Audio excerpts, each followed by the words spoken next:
Hi, everyone. Welcome to the Bourbon Obsessed Bourbon and Distillery News Podcast, your commercial-free, and therefore money-free, bourbon podcast for Monday, July 28th. I am Ed from BourbonObsessed.com, also known on Instagram as Bourbon_Obsessed. I publish bi-weekly newsletters featuring the latest bourbon news and releases, and also do this podcast version for your listening pleasure. My usual co-host and bourbon aficionado, Ding Langdon, is away this week, so my wonderful and very knowledgeable wife, Karen, is again filling in. Karen, welcome to the show, and thanks for joining me. It's nice to be back again, Ed. I can tell you're very enthusiastic, but it's great to have you and have you share some of your bourbon knowledge. Sure. All right, so I'd ask you what you've done this week, except that we've been together. So, but any highlights you'd like to discuss? Well, I thought we'd talk about the one on Friday later, but If you want to, because the news story's coming up. yeah. Okay. Yeah. Well, we can hold off. Keep our listeners in suspense. Oh, we did tour the new Heaven Hill Springs distillery We did. on I don't know, Thursday. yes, which very cool. Very cool. Very large. Large, doing some interesting new things there. It was good. It was very nice, very enjoyable. And it's supposed to be open for tours starting sometime in September if everything goes on schedule. Right. Yep. That's it. So yeah, we All would right. definitely recommend it when it's ready. Ready to dive right in? Yeah, let's do it. Okay. Sure. So our first story is Molly Wellman, acclaimed mixologist, author, and former bar owner, has joined Hidden Barn Whiskey as Master Taster. Building on Master Taster Emeritus's Jackie Zykant's foundation, she brings decades of cocktail and spirits expertise to the role. As Hidden Barn expands into its 20th state, Wellman's historical knowledge, palate, and industry presence will play a key part in the brand's continued growth. In her new role, Wellman will be helping with the batching and single barrel selections of Hidden Barn whiskey as she builds on the tasting profile and batching style developed by Jackie. In addition, Wellman will be interacting with visitors at the Neely family distillery, the producer of Hidden Barn whiskeys, signing bottles, tasting with fans, and maybe even jumping behind the bar. She'll also be visiting with some markets with the Neely team as they expand, sharing her expertise and bourbon history storytelling. What do you think? Well, that's pretty exciting. Well, we knew Jackie was leaving. She's stepping out to do her own business. So, but I had no idea who Molly Wellman was at all. But she's from Cincinnati, and we don't do much in Cincinnati. No, Molly doesn't probably know who we are. Well, exactly. But I mean, given her bar aficionado presence, but she has owned bars for a number of years in Cincinnati, and been help craft cocktail programs for places, which is what kind of she was doing after she sold there. She had a bar called Japs, Japps, which is actually named after the building or the business that was there, and I think it was over the Rhine area. Mm-hmm. And in 2019, she not only her, but her bar was given the best bar owner and bartender in the country by one of the organizations that deals in, that supports those kind of businesses, which is a pretty big deal if you think about all the bars that are on either coast. Okay. So that was pretty good. So she sounds like she's very creative. She was self-taught. She said had gone to San Francisco to study fashion and design and ended up liking creating cocktails more. So that was pretty cool. And she's got way more experience than she looks like. She looks very young. I was taken aback. I was like, wow, she's pretty young. You mean as her age? Yes. But she's older than she looks. Yeah, she looks great. Wish I looked that great for my age, but she was. I think she'll make a great addition. She's very energetic from her bio, from what I've seen that she's done, and she is really into the cocktail scene, but she's had a great palate in helping create a lot of different flavors. So I think she'll be a great addition. Yeah, and she had owned a number of bars, I think. Yeah, not that the last one, the Japs I was talking about. She sold that in It was during the pandemic, 2022. I read a story quickly that she had just had enough of the COVID, and all the stress of trying to operate during that period. So let it go, and then she kind of was just self-employed as a bartender around the area, helping to create programs for other businesses and bars. So she's definitely got the skill, and they can use somebody with her enthusiasm, and get up and go. So that's great.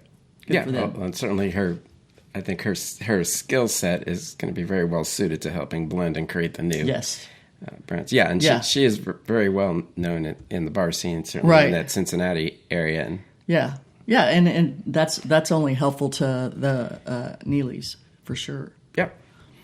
All right, so we'll move on to our next story. Meridian Biotech has announced a new partnership with Buffalo Trace Distillery to enhance global food system security by converting distillery byproducts into multifunctional alternative proteins. The company will invest $40 million to build a cutting-edge conversion facility in Franklin County, which is expected to create up to 35 high-tech, high-paying local jobs. This innovative plant will transform Buffalo Trace's distillage into proteins for use in aquaculture, pet foods, and organic fertilizer. And construction is anticipated to begin later this year. Yeah. Pretty cool. Yeah. Yeah.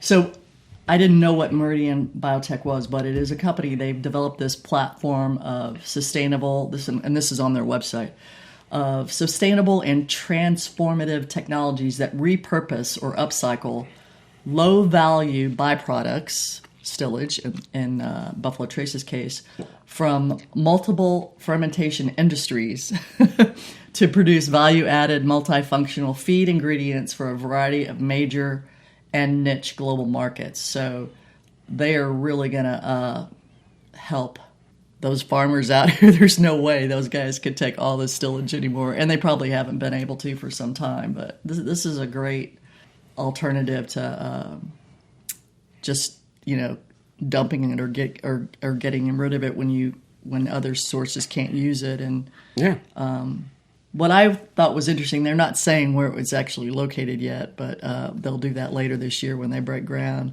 But it has to be close enough because a pipe will run directly from the distillery to that building. So, which is pretty crazy. And I think, that's going to change the whole workflow because Buffalo Trace dries out their stillage now, as many of the distilleries do, because you have to decrease the bulk and volume because there's just so much of it. So if you can directly pump it, that's going to get rid of a cost because you're going to no longer have to do the drying in-house.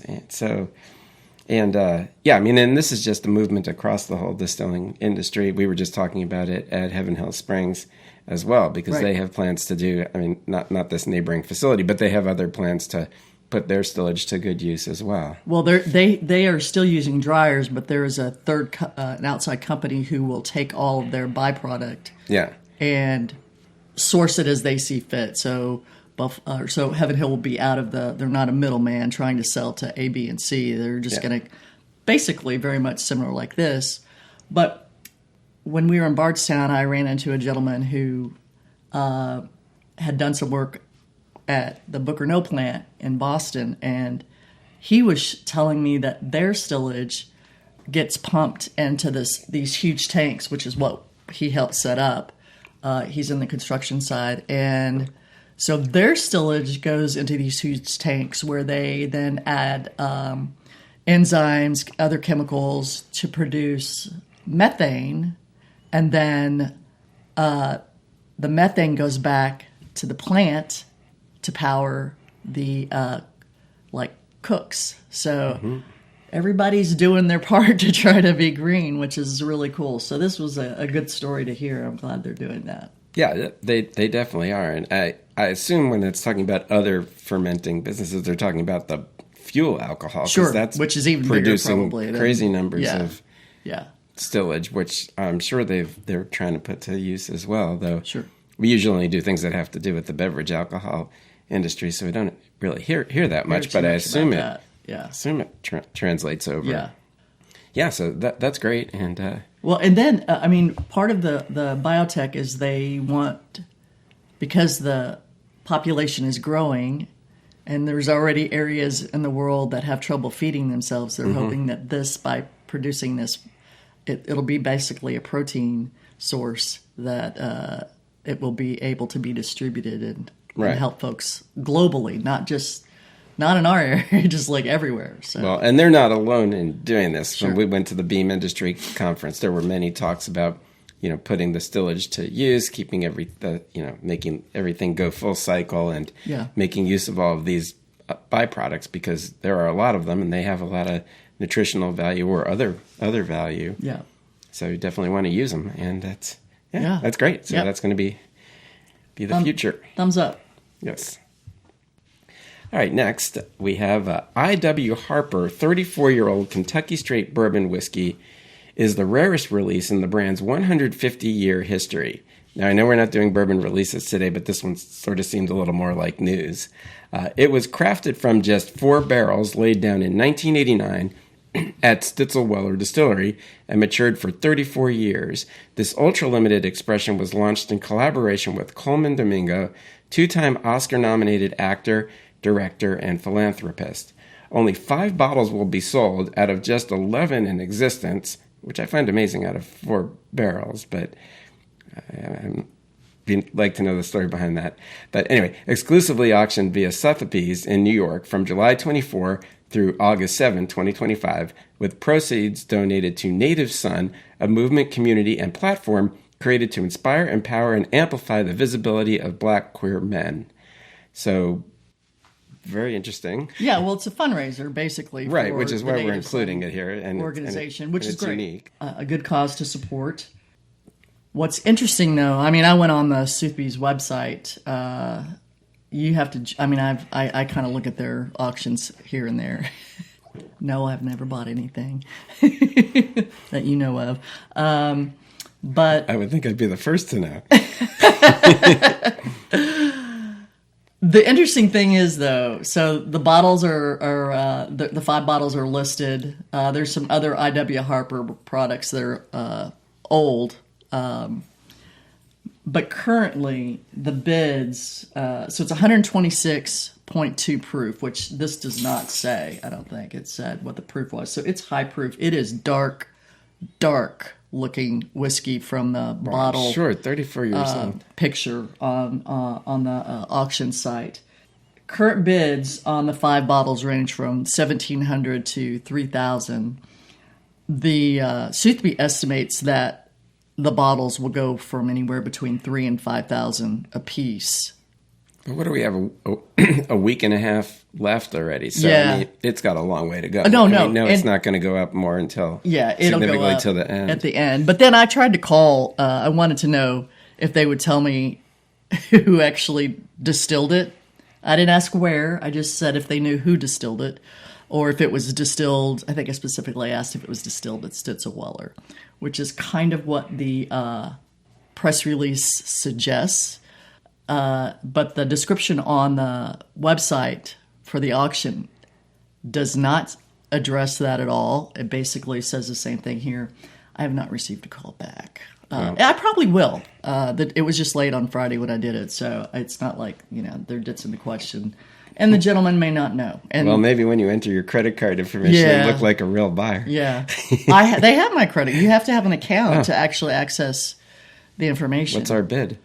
We're not bidding. Still be pretty cool, and I don't expect to receive a sample. So. Yeah. No, it is. It's an interesting. It's an interesting bottle. It's pretty cool looking, but it's you don't know. I don't know. For $3,000, I'd really like to know where it was distilled. Well, it's certainly being implied it's distilled at Stitzelweller, and it certainly would fit that time frame. So it would fit the time frame. Quite possible. It would be nice to see it explicitly stated. Yeah. But anyway, so if any of you folks out there buy a bottle of it, we'll be interested to hear about it. Yeah, Ed will be happy to do a review. Yeah, sure. That too. Yeah. All right, moving on.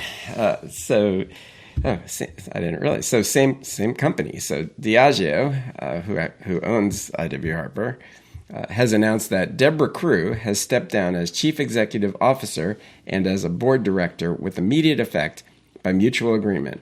The board has initiated a comprehensive formal search process considering both internal and external candidates. Until a permanent appointment is made, Nick Giangiani, Chief Financial Officer, will serve as interim CEO.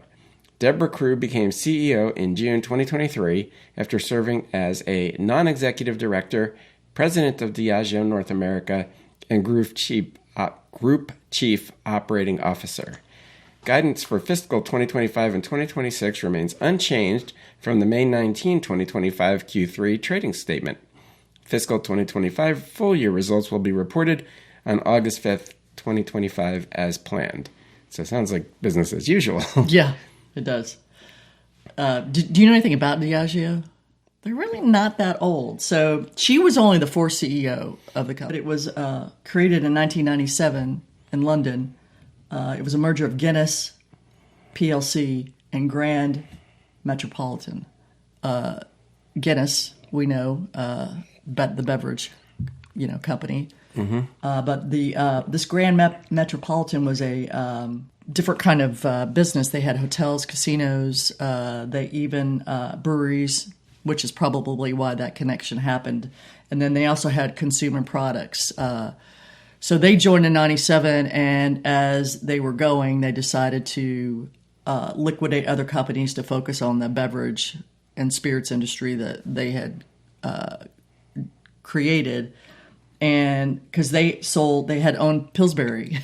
They sold Pillsbury to General Mills in 2000, which, who knew? I mean, that's those names are standard here in the U.S.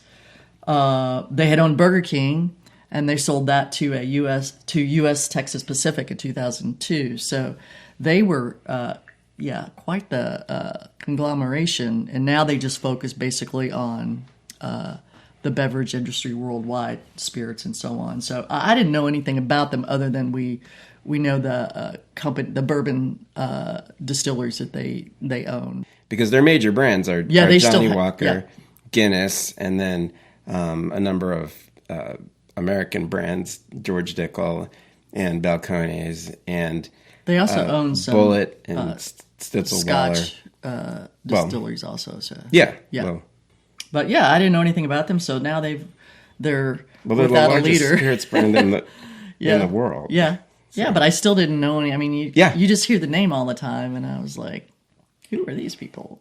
Seems like they would have been around forever, but not really as Diageo. But yes, the companies but I don't have. Think most of the spirits companies have, because you get things that disrupt the spirit industry, like in our country, prohibition. Sure, and that lets people like national distillers come out of that, owning a lot of people. Yeah. So, a lot went on in the Scotch world as well and evolved into these. I didn't know about the other companies they merged with, but I knew it had come up through Guinness. Yeah. So, but 4 CEOs over that period of time is really not that many. I mean, No. They've been pretty stable in that regard. So, but I mean, I don't even know how you judge a CEO of a spirits company right now, considering, we're seeing people leaving, but the market in general, they're all facing the same headwinds and they're all having similar problems. So it's sort of hard to point the finger at, any one person who's in. It just sort of seems to be bad timing if you have taken over one of these companies during the post-COVID era, because it's going to be extremely difficult to look good. It's going to be tough. Yeah, I agree. All right. So next, moving on. Brothers Wright Distilling Company has acquired Dueling Barrels Brewery and Distillery, including Pierce's Place Restaurant, Tasting Room, and Welcome Center in Pikeville, Kentucky. The 30,000-plus square foot facility, formerly owned by Alltech's Lyons Brewing and Distilling, which you may know as Town Branch, and Lexington, what's the brewery called? Alltech. What's the brewery site called? That Lexington Brewing? Yeah. Will become the new primary production site for Brothers Wright, which is known for aging its bourbon in a 100-year-old underground coal mine. The new location will be expanded with a Vendome column still and enhanced visitor experiences. Pierce's Place will be relocated to the ground floor of the building, and the upstairs area will be converted into a rentable venue. The brand's Aflex site, I'm not sure if that's how you pronounce it, but it's a Kentucky town, so almost certainly not pronounced how it's spelled, Yeah. will also grow with a new coal mining museum, barrel filling and packaging lines, restaurant, and entertainment space. This acquisition not only reinforces and expands Pikeville's role in Kentucky's bourbon industry, but also serves as a catalyst for local tourism, job creation, and cultural preservation. That's a lot. Yeah. Well, it's a lot of things. I've always wanted to see the coal mine storage, which my understanding is they're working on making that visitor friendly because it's a coal mine. Well, before we get to the Brothers Wright, so we had wanted to go visit that distillery. Yeah, well, it was part of Alltech. 4 or 5 years ago. It was part of Alltech, but it was not open. Like, it was never open. It was actually closed. So we never made it down there to see it. But it was very difficult to tell when it was open and when it was closed. Well, no, remember, I called, yeah. and they I wrote them, and they didn't answer. They were not open for business at the time. So, but then we ran into them at the Beer Cheese Festival last year in Winchester, and that's when they said they're open and alive and well in the restaurant and everything, because they were one of the participants in the Beer Cheese. Okay, I vaguely remember that. Yeah. Thank God you got a better memory than I do. I know. It's the bourbon. Mm-hmm.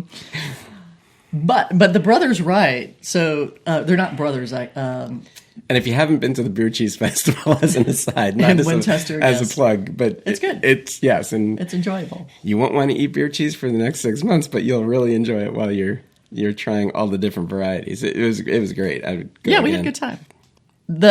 Speaking of the Brothers Wright Distilling Co. though, I forgot. I remember you had mentioned that there was a distillery there was folks aging barrels in old mines. Yeah. So when I was trying to find out or read about the story, I was like, who is this Brothers Wright? And then I was like, oh, okay.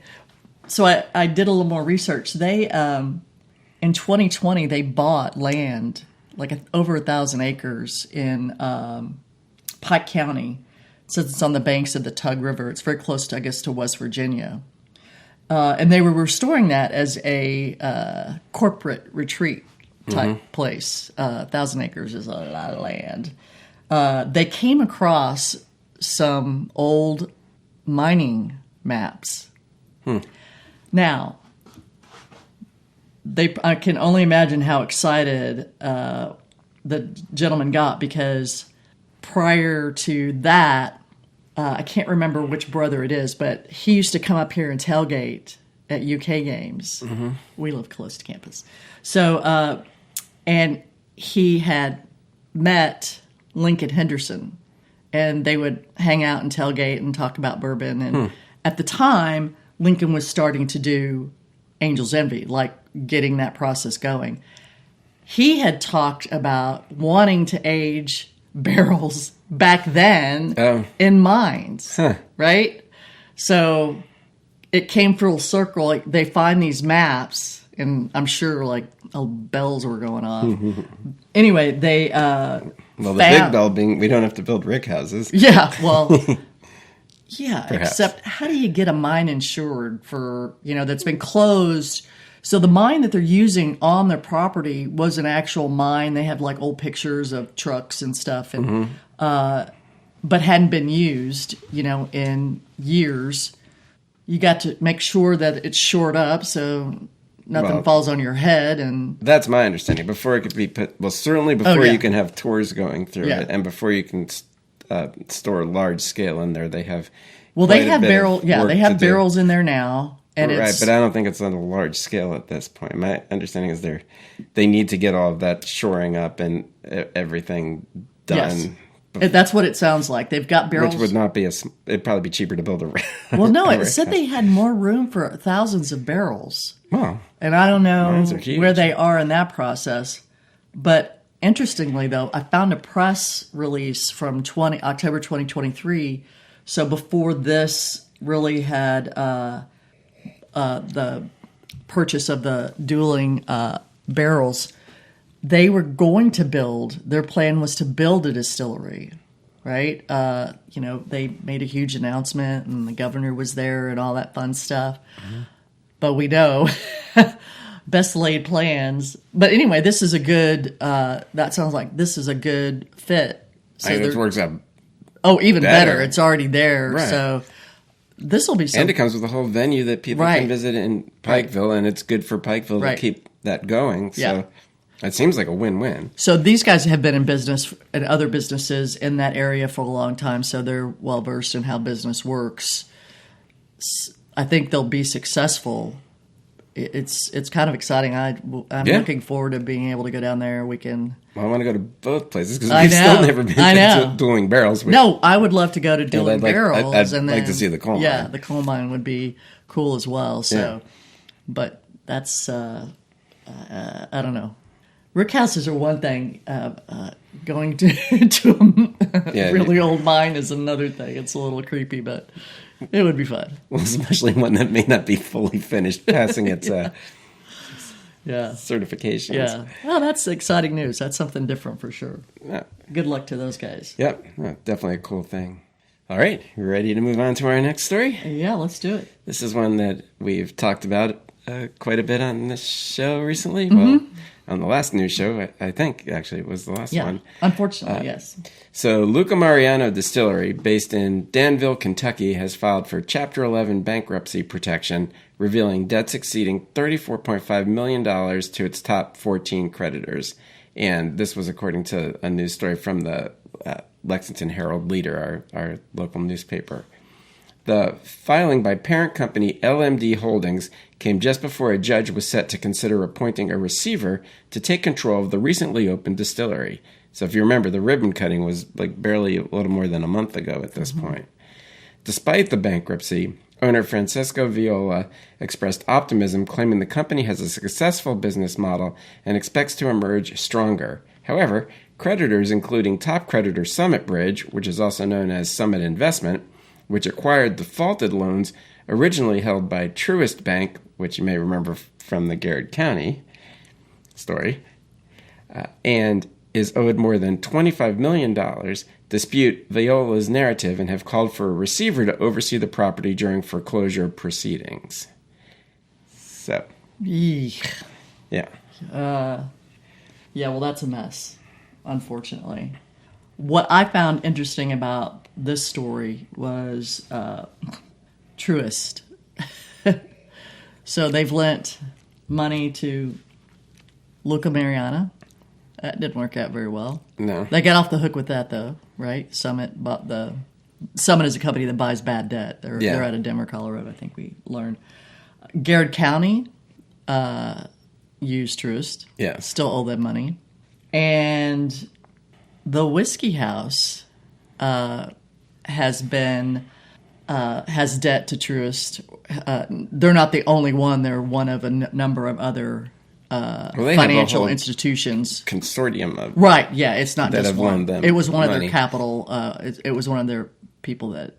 I hadn't heard of Truist until we started talking about all these money issues, but apparently they're big. I'm finding a common link, and I'm thinking maybe. Well, it's a field that they apparently invest in. I know, but you don't read about them with anybody else having trouble. Well, that's because you don't read about the people that aren't having trouble. I don't know. Well, I don't know either. It's very... You'll have to open our books to us so we can see everybody they've loaned money to. Yeah. No, but they had to go into receivership, so they didn't get ripped apart by I guess you have to do that so somebody manages it. Otherwise, a judge will, say, here. Well, look, so they have been... Well, this is where Dean, being a bankruptcy attorney... Why is Dean always gone when we have... Dean, come on. But I believe, this does give them the protection to try to deal with it themselves and continue operating during that time. Whereas if they were put into receivership, they would be controlled. Well, somebody else would have a big say in what was going on and start thinking about how they're going to be broke up and sold. So this does buy them time, and I don't know how this stuff works. I don't know. It's just a big bummer. You do all that work, and it's just... and then you can't produce anything, or you get taken apart. But they're completely different than Garrett County because they've been operating, not distilling, but they've been in business with a brand for years now. Yeah. And then for whatever reason, we know all the different headwinds that are, I've said that twice now because it's what's going on in the spirits world now, and it's not the same market it was during COVID, but they went on for a while. Then they built their own distillery, which has been being built for a long quite time. a few years. Yeah. It didn't happen quickly at all. But then have the ribbon cutting, and then it all seems to go downhill simultaneously, which it's a saturated seems market. unfortunate. It's if you can't distill and you're not selling your own, then man, you're going to be in trouble. Yeah, well, it's unfortunate. I mean, we do have these stories fairly frequently, and I'm sure we're going to have more of them, unfortunately. All right, so moving on. So this is just a brief mention because we're not going to go through all the winners in these competitions, but a couple of other spirits competitions, and there's quite a few of them, have announced their winners this week, or in the last 2 weeks. The New Orleans Spirits Competition and the SIP Awards have both announced them, and I'm planning to do some articles on these award competitions, and those will be coming. We'll talk more about them then, but suffice it to say, you could read about all the winners on their website for now. Mm-hmm. Did you have anything to add about this? No. I did take a quick look at the only thing I have to say is I took a quick look at the New Orleans spirits competition, and for some of the categories, best in show, Heaven Hill scored a couple wins. So they had quite a few. They actually put out a press release, and they were named. I don't remember the exact title. Something best. It's one of their grains to glass distillery overall. Right. One of their grains to glasses did very well, and then the 7-year bottled in bond, I believe, did well. So congratulations to them. We're Heaven Hill fans. Yay. Yeah, no, Heaven Hill did. But I didn't really, it's not just bourbon. It's all different types of spirits. So, well, since we're talking about these competitions, so they're actually very interesting because they're both quite different. So the New Orleans Spirits Competition takes place during Tales of the cocktail. Yeah, that just took place in New Orleans. Yeah. And part of this judging actually takes place in front of the audience, and the audience gets to sort of sample along. They don't have a vote, but they can say their 2 cents while it's going on. And it's a blind tasting. It's blind tasting. And but it's judged by industry experts and people like that. Whereas the SIP Awards is a consumer judged competition where I need to read more about it. But I mean, it looks like they actually send like tasting kits to people that are participating, and they get to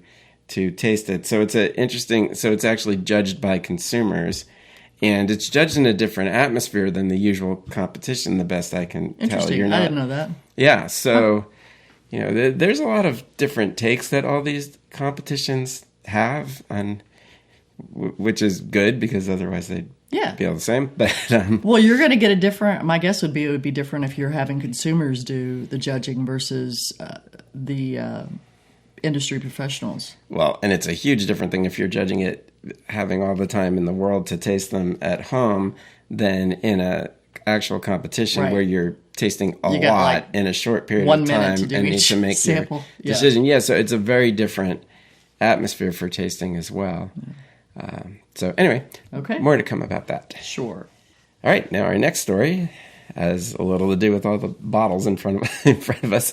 Bardstown Bourbon Company has unveiled a bold new brand campaign, Nowhere We Won't Go, capturing the ambition, innovation, and relentless pursuit of quality that defines the modern bourbon leader.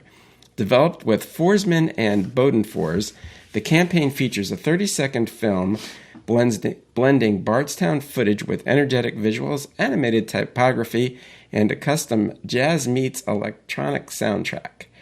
We've always believed great bourbon starts with curiosity, said Pete Marino, president of Lofted Spirits, the parent company of Bardstown Bourbon Company. This campaign brings to life how far we're willing to go from the lab to the barrel house to the furthest corners of the world. The campaign launched nationally across digital and social media on July 23, and you can go to our website to read the web version of this newsletter, and that has the links to allow people to watch the videos. Yeah, the video's nice. It's not very long. It's definitely well done. It has multiple versions. Did it say it in here? A 30-second, yeah, 15, there's different and cuts. a 6-second. Yeah, there's different cuts. Yeah. but we put up some of the collabs that we've collected, and I mean, they talk about going to the ends of the world. They've been doing this a long time. Yeah, they literally do. They have. This is not new. Now they're just showcasing it. But I wrote down a list of all the collabs that I could think of. Well, we have the Amaro Nonino up there, which I'm sipping on, which is really you really love that, right? Good. Yeah. So they also have the Chateau de la Baude. They did a Copper and Kings, which is actually in Louisville. So that's not actually the end of the world, but that was like some of the first. But those were the earliest ones. Yeah. They did the 3 Copper and Kings. They did the Goodwood Copper and Kings Brewing early on. They did a Ferrand collab, which I guess we could say that they have another one coming out. Well, they've done the Bod twice too. Yeah, and then they did a Foursquare Rum collab, a Scout and Scholar collab, which is actually local there in Bardstown, the brewery in Bardstown. They did a Blackberry Farm collab with one of their barrels was the stout, their stout, because Blackberry Farm has their own brewery on site, correct? Plantation Rum, Silver Oak Winery in California, Pfeiffer Pavitt, and then also Goose Island. They did a collab with Goose Island. 2 of them. Yeah, and you left out Carter Cellars. Carter Cellars, I did, and then the Curacao. They did a Curacao finish, and I'm sure I probably missed one, but they've been doing collabs and innovating, and searching the world worldwide. Well, and the 2 latest wood finishes, which aren't exactly collaborations, but they travel. So the wood from the cathedral came from France, the forest in France. Then the wood that was harvested to rebuild Notre Dame. Yes. Then the leftovers they didn't take from the cathedral. No. Yeah, the leftover wood, and then the newest reserve is wood from Mizunara wood. Right. Yeah, from Japan. Yes. Yeah. So they like to innovate. They like to collaborate. And what we really like is they're very transparent when they do that. So... Right. Well, I mean, every bottle always says everything that's in it as much that it can. It'll at least say the mash bill, but you can usually Google the mash bills and figure out where the whiskeys came from if it's not their own that's in there. And one of the things that we did Friday that we said we'd talk about during this segment was we went to the reserve party where it was the inaugural pickup for Bardstown's Reserve Club, which is their bottle club, which we joined. So it's brand new. It's a brand new club. This the first release happened on Friday. Included in that release was the Cathedral, and then very exciting. Everybody was very excited. Their first 8-year release, and it was from the first distillation, correct?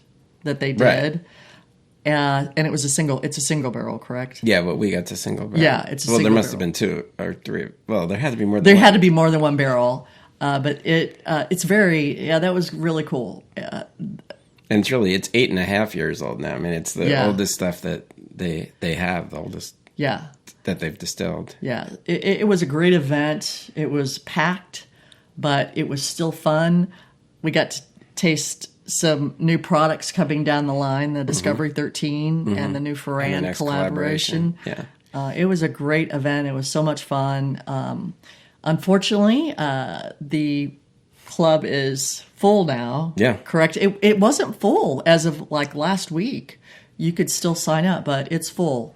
So I think you could go on and maybe get on a wait list or sign up for the email for when the club renews. Because it'll renew I don't know what time. It's probably going to be on a January 1st time frame because they've made it so that because it didn't get started. Well, now it's the first release, and the sign-up started maybe 6 weeks ago. I don't know.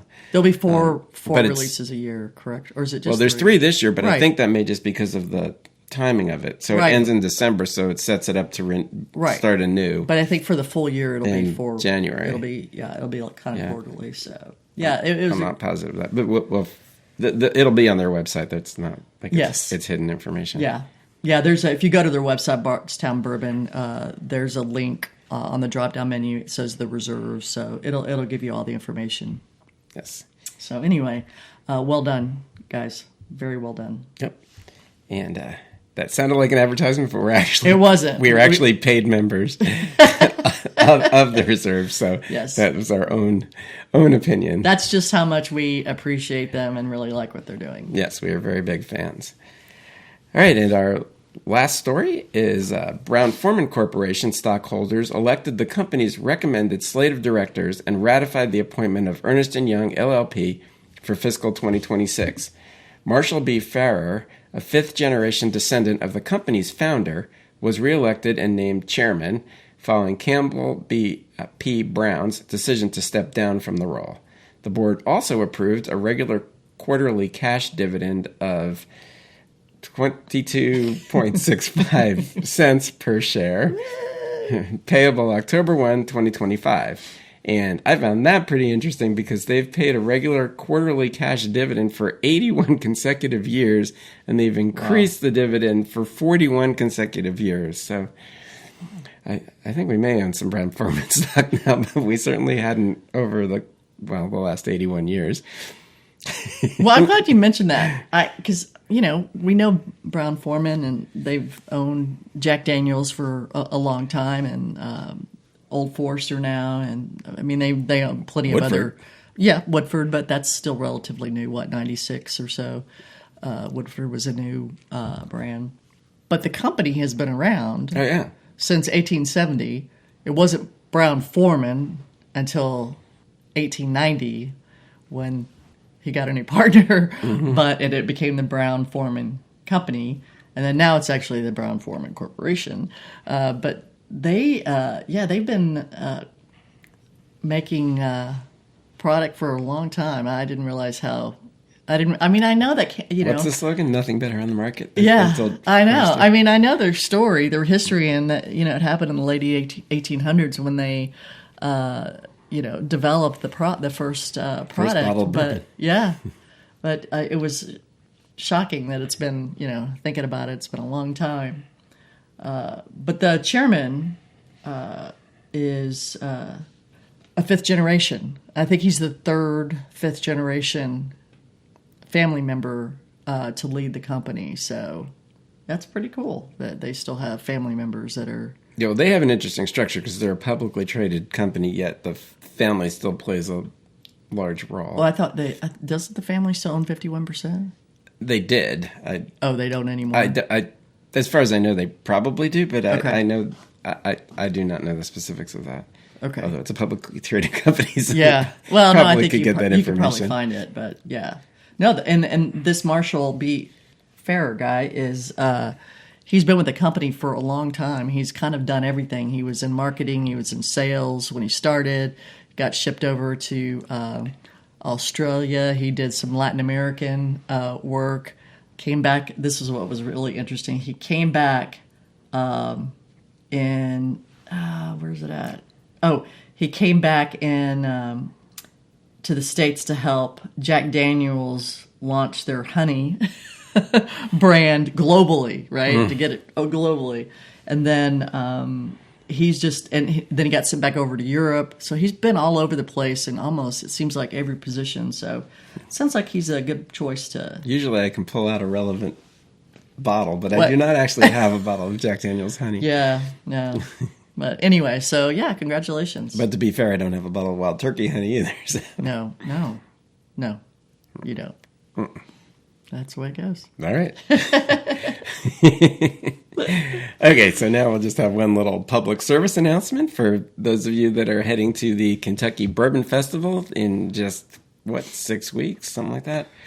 There's still tickets available for the premium events, so you can get there by logging into your Tixer account. That's who you would have bought the tickets from, or if you get go to your confirmation email that they sent you when you purchased your tickets, there's a link in there. And also there's now a updated link in the FAQ on the website, so you can also get to it from there. But you need to already be a ticket holder, and you're going to need to enter your ticket number to be able to buy the premium event tickets.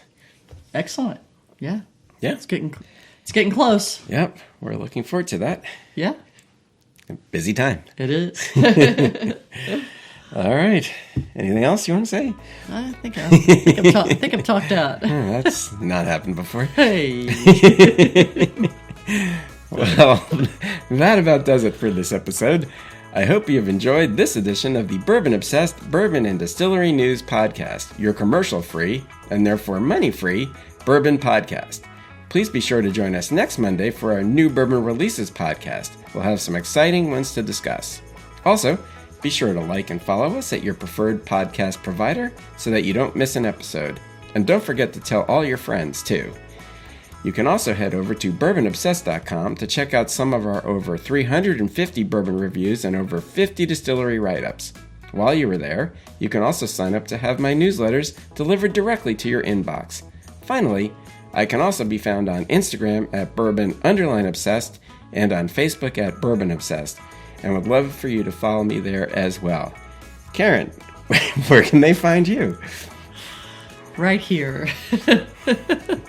I don't wish to be found. No. I'm sorry. Well, there you have it. Okay, well, thanks for joining us, folks. Cheers. Goodbye.